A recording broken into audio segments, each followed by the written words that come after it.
going on, Dragon Ball fans? Welcome back to another Dragon Ball fan manga breakdown review, where today we're going to be reviewing the official Dragon Ball Heroes manga, which is a fan-made manga set within its own timeline outside of the main canon of Akira Toriyama and Toei Animation. As for many years now, I've been reviewing and introducing all kinds of Dragon Ball fan mangas to the world created by the community for the community, so if you guys are interested in seeing and reading up on incredible stories and concepts such as Dragon Ball AF, Dragon Ball Legendary, Dragon Ball New Age, Dragon Ball X, and many others, then feel free to check out the Dragon Ball fan manga playlist in the description box for more videos such as this, as right now we are going to be diving into a brand new manga chapter. As before we begin, if you are new to this channel, hit that subscribe button and turn on all notifications to be the first to know when a new video is posted onto this channel as we kick off Dragon Ball Heroes Dark Demon Realm manga chapter number 3 with the Supreme Kai of Time having to say got it, because we understand that Trunks and Goku had reported to the Supreme Kai of Time about the distortions that have been happening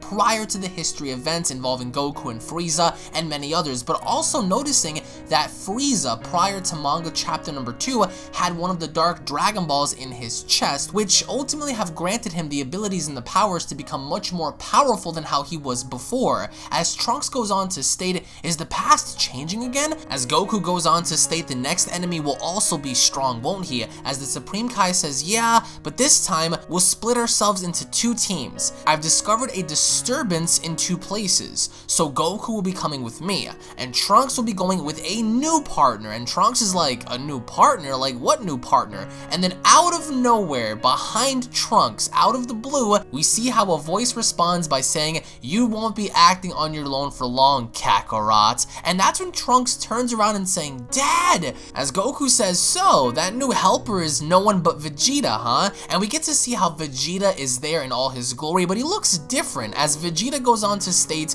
don't think that I'll let you grow even stronger than me. Trunks, this time I'll make sure that you have a good look as to who's the strongest. And Trunks is looking at the Supreme Kai and saying, you told that you'll just summon Goku as the strongest person, didn't you? So you just antagonized him, as Vegeta replies by saying, I don't mind that. Hurry up and just send me to your past or whatever. As the Supreme Kai cries out and saying, what? Is that the way you talk to a Supreme Kai? Before sending you into the past, there is a very important thing which you must learn first. It's very, very important. Take a good look. We are the Time Patrollers. Before going on a mission, make sure that you strike a pose. And Vegeta's like, just send me already. Which you can't really fault Vegeta for just wanting to get on with the mission, as the Supreme Kai goes on to tell Trunks, your dad is really rude. So it looks like the reason why Vegeta told Trunks that, okay, well, I'm gonna show you who's the strongest in your memories, is the fact that the Supreme Kai basically cried out loud and saying, hey, you only remember Goku as being the strongest. So with that being said, it kind of rubbed Vegeta the wrong way in knowing the fact that in Trunks' memories,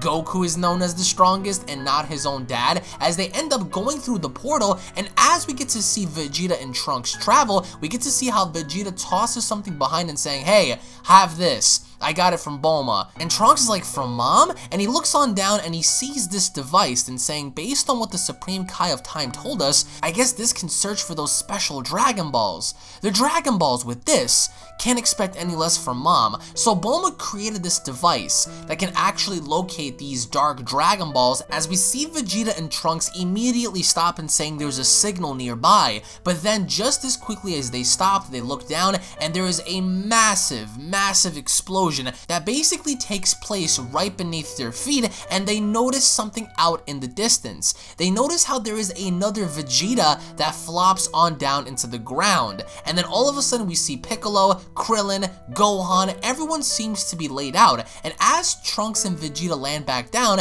that's when we see Trunks look on over and they spot Cell, with Trunks having to say they're all defeated, and Vegeta out casually goes on to state, Trunks, let those small brats die. And Trunks is like, are you kidding? This includes yourself too. And as Trunks looks out in the distance, he spots Perfect Cell, but only this time, just like Frieza in the previous manga chapter, Cell has one of the Dark Dragon Balls lodged within his chest. And Trunks is shocked. Vegeta is actually very surprised, but yet also excited and saying, got it. So this is what you guys meant about the past changing. Trunks, don't you dare interfere. This is the time of the Cell games. As Trunks tells Vegeta this is not the same Cell from back then. Be careful, Dad. And Vegeta doesn't care. He goes on pursuit in attempts of attacking Cell, and he lands a thunderous hammer strike behind Cell's neck, and he goes on the attack. And I really do enjoy how we get to see a Vegeta versus Cell rematch, because this was a glorious fight way back in Dragon Ball Z, and as Vegeta is kicking him around, kicking him in the back of the neck, punching him in the face, zip-zagging all throughout the air, we see how Vegeta has the advantage in really delivering some thunderous shots. Each time he manages to hit Cell, he bounces right back off in hitting him again, and finally we see how Vegeta springs up in the sky, puts his hands together, and unleashes a massive Final Flash attack. And as Vegeta lands this Final Flash attack, Cell, as he's going up in the sky, comes crashing on down because of the Final Flash. And Trunks is like, so strong, wow. And once the dust settles, once the debris clears,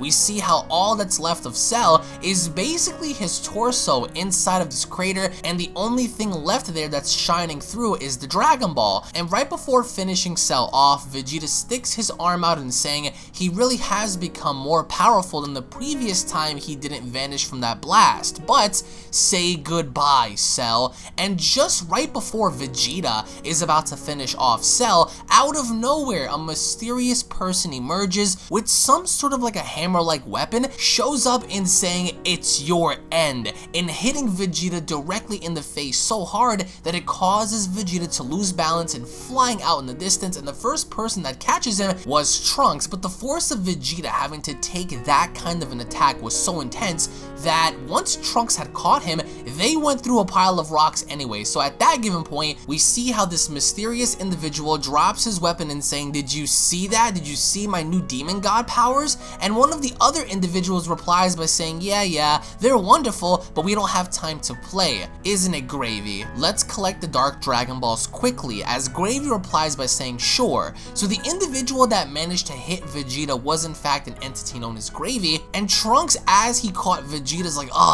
comrades of Towa, they have immense powers. Father has been defeated with just one blow, and now there are two of them, and I don't think I can win alone. I should have used that. Oh man. And that's when the Supreme Kai contacts Trunks and saying, hey Trunks, use these just in case of an emergency. And then that's when Trunks reminisces back to what the Supreme Kai said, and he's holding out a pair of earrings. So as Trunks holds out the earrings, he goes on to state, Potaras, Dad doesn't like this way of fighting, but we have no choice. And just before you know, Trunks clips on the earrings, and just before Gravy and his assistant are able to collect the Dragon Balls, out of nowhere, a blinding white light appears, and a warrior ends up emerging and hitting Gravy so hard that Gravy is now the individual who is sent out flying into the distance. And then we get to see how this individual speaks and saying, now that I have fused using these, my name will be Vegeta. Xeno Vegeta, which is the ultimate Potara fusion now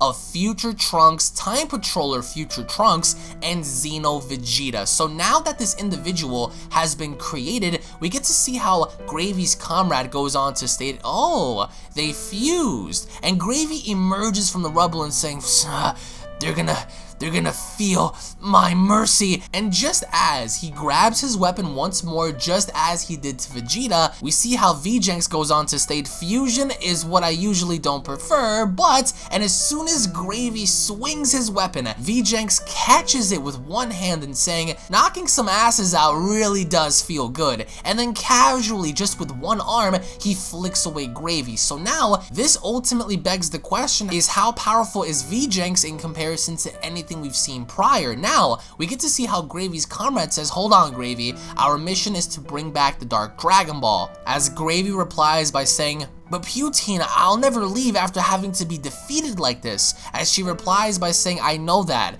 If we leave them be, they'll eventually get in the way of our plan. This is why we'll dispose of them now and leave. And that's when Vegeta actually notices that Cell's Dragon Ball is now starting to be removed. And he begins to get very concerned because now, the minute we get to see the Dragon Ball be hoisted out of Cell's body, the narration goes on to state Cell undergoes a very dark evolution. creation. Now, for those of you out there who don't know, we come to the understanding that over time, this entity known as Cell ultimately becomes Cell X in closing out the manga chapter. Now, we understand that Trunks had to use the Potara earrings because this enemy was even stronger than Trunks and Vegeta separately, having to battle them head on. So with that being said, Vegeta is the direct fusion, the Potara fusion of father and son. But we also come to the understanding that Cell in this timeline looked to have been a bit weaker than Vegeta, because bear in mind, we get to see how Vegeta was basically pummeling around Cell this entire time. Now this ultimately sets up for Cell X, for Super Saiyan, Vegeta. I mean, there's so many things that are going to happen in the next chapter that this all coincides together in Towa's plan in gathering the Dragon Balls for, you know, basically resurrecting her grandfather's youth, which we saw in the first and second chapters in her trying to execute that plan. But also bear in mind that Demigra is still roaming around, and we haven't really gotten a chance to see what Goku and the Supreme Kai of Time have been up to in their attempts in trying to figure out what's going on here. So I really did enjoy this in the simple fact that we finally got to see Vegeta fuse with somebody else other than Goku, which I personally did enjoy a lot, because seeing the fusion between Goku and Vegeta has always been special, but now seeing the fusion of future Trunks and Xeno Vegeta, it only begs the question as to how strong their fusion is. But in the end, guys, let me know your thoughts down below. What are your overall thoughts on Cell having to be destroyed by Vegeta so easily? What are your thoughts on the new Potara fusion known as Vegeta? What are your thoughts on the plan that Gravy and everyone is going to be setting up for this new fusion? Thank you all so much for watching, guys. If you guys love Dragon Ball, don't forget to go on ahead and slap a like down below.